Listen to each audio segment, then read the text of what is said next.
Welcome to the channel. Hope everyone is well. I am finally getting around to reviewing the Neckbeard 3. And to be completely transparent, I wasn't going to do a review at all because I surfed it about 6 or 7 different times and I hated it. I mainly surfed it at my home break, which is a soft wave, but I actually took it out on a fairly good day and still had the exact same experience. Unfortunately, my solo shot failed that day, so I don't have any footage for comparison. But thinking about it, maybe it's fortunate I don't have any footage. I don't like the idea of giving a crappy review, although I want to be honest and transparent as possible. I also know that surfing is rather subjective, and maybe it was more me or the conditions that day and not so much the board. So with that said, let's get on with the review. The Neckbeard 3 is obviously the third iteration of the Neckbeard. It is identical in every way to the Neckbeard 2 with the exception of the tail. Instead of the iconic square tail, they decided to do a rounded tail. Rounded pin is what it looks like to me. By the way, I have some very strong opinions about this, which I'll vent about a little bit later in the video. For now, if you want to know more of the details about the boards in terms of concaves, rocker, etc., you can go to the Neckbeard 2 review because, again, they're identical except for the tail. So in this video, I want to talk about how it's surfed and why it surfed the way it did, for me at least. When I look at my surfing in the footage, it looks okay to me, but what was apparent was this feeling that I wasn't standing in the correct spot, ever. No matter what I did, I could not get the board to feel natural or comfortable. Now what I figured out is that even though the Neckbeard 2 and the Neckbeard 3 are identical in rocker, the rockers felt tremendously different. Now in analyzing my footage, what I figured out after taking this thing out of trestles recently was that the smaller rounded tail was influencing everything else about the board. The footage you're looking at now is at uppers trestles. Now there were waves from waist high to a foot or two overhead. There were also sections that were soft and others that stood up, and this variation allowed me to make realizations that I had never thought of before. So based on this session, it was easy to identify how the boards were different. So welcome to the studio. Again, this is my daughter's room. I moved out of the garage, so it's all pink here. Anyways, I have with me the Neckbeard 3. As you can see, the tail is sort of like a thumbtail. Rounded pin is what I like to call that. It's definitely not a pintail.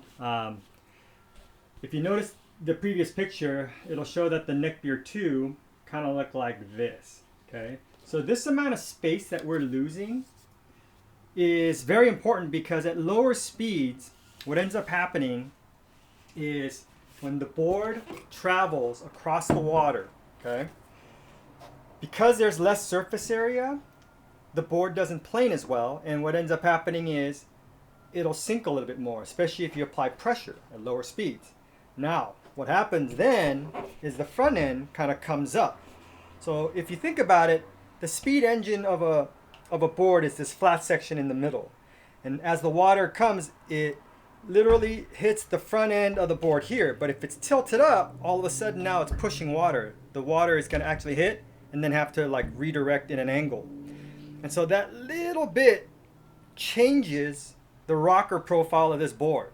So this tail, as opposed to the Neckbeard 2 tail, does change how the rocker feels at lower speeds. Now, as you go faster, what ends up happening is the tail starts to pick up because now more water is traveling across the back half of this board and spraying off, and that speed is going to push the board and make it surf a little bit flatter, in which case then it starts to feel like the Neckbeard 2. So I found that very interesting because at trestles, anything over shoulder high, I was able to make the board feel like a board that I'm used to, like natural and comfortable. And then anything that was less than shoulder or softer, I felt that difference, and it just felt like I was pushing water and my feet were in the wrong place. Now looking at some waves together. At the drop, the wave was shoulder high, so I got a good first turn off. And then I'm starting to lose speed, and so now right here I just feel like I'm really pushing water. So I didn't even think I could make the end section, so I just gave up. Now this wave here is my only right. Unfortunately, my solo shot wasn't tracking, so I go out of frame. Again, wave starts off around shoulder high, so I'm able to get a lot of speed. And I'm highlining because I need to maintain that speed. I got my pedal to the metal. Back foot is way on the tail because with that speed, I'm able to plane the board flat. Here, again, I get a nice bottom turn. And this turn here, I couldn't get the board under me, so I make the correction on this wave, and I tell myself I got to get that board under me. So as I come off the bottom, hit it, and I don't know if you saw me do that little body twist. I was trying to get the board underneath my body. And more of the same. Waves all start off around shoulder high, which is nice. Pumping, and then always tend to get a good first turn, and right here I start to bog and I could feel the speed. And I don't know if you saw the wheelie there. If you want to rewind, you should do that. And that's because I had my foot way back on the tail, and it's narrow, so it sinks, and then the board wheelies. Okay, my weak air attempt scared the hell out of me, by the way. I thought the board was going to flip. And this wave here, get a nice little turn. Same thing, had to twist kind of to get that board under me. Now this was one of my favorite waves. I highlighted here, got a lot of speed. My foot's way back on the tail. Look at that smooth bottom turn. And that's one thing I will say about this Neckbeard 3 and the rounded pin is that it rounds off your turns and it's so smooth. Carves like I don't know, hot knife through butter. Now this one, if you notice, I'll stop the video here. You'll notice my back foot is way up. Because it's a smaller wave, I didn't want that wheelie feeling.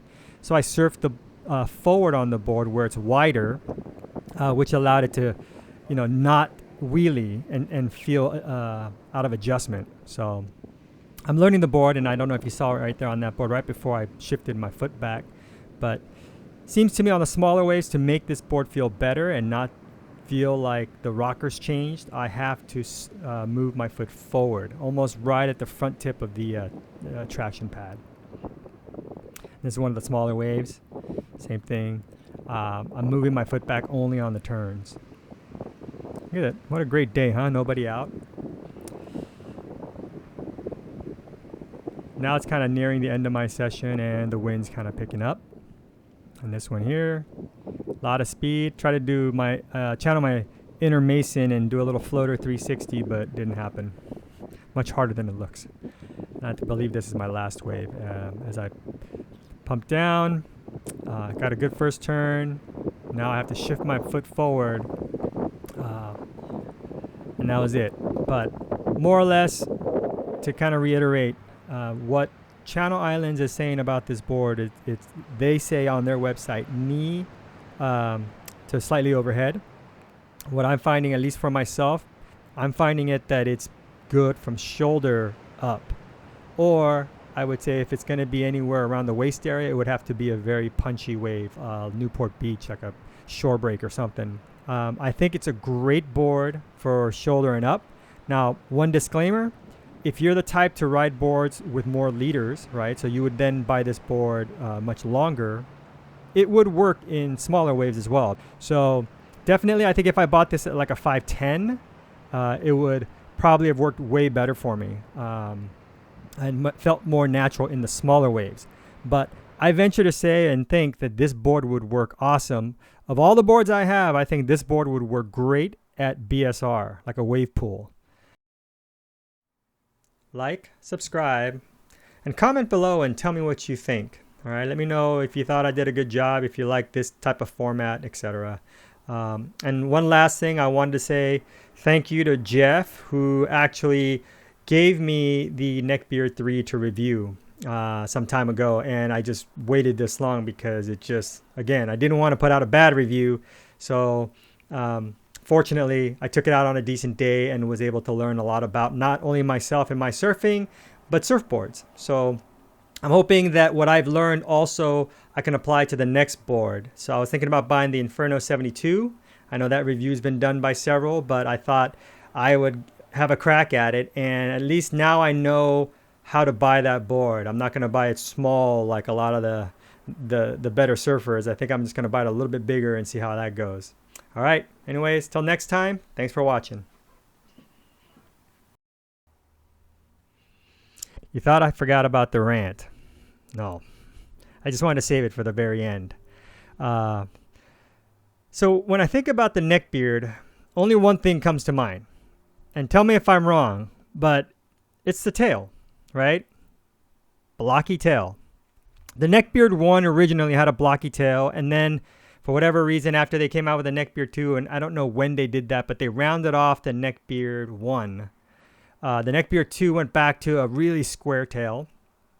And so to call this third iteration a Neckbeard, it's almost insulting. I almost feel like they wanted to ride the coattails of that popular name and board, put out a board and see what they, just try to sell boards. And seriously, they could do whatever they want.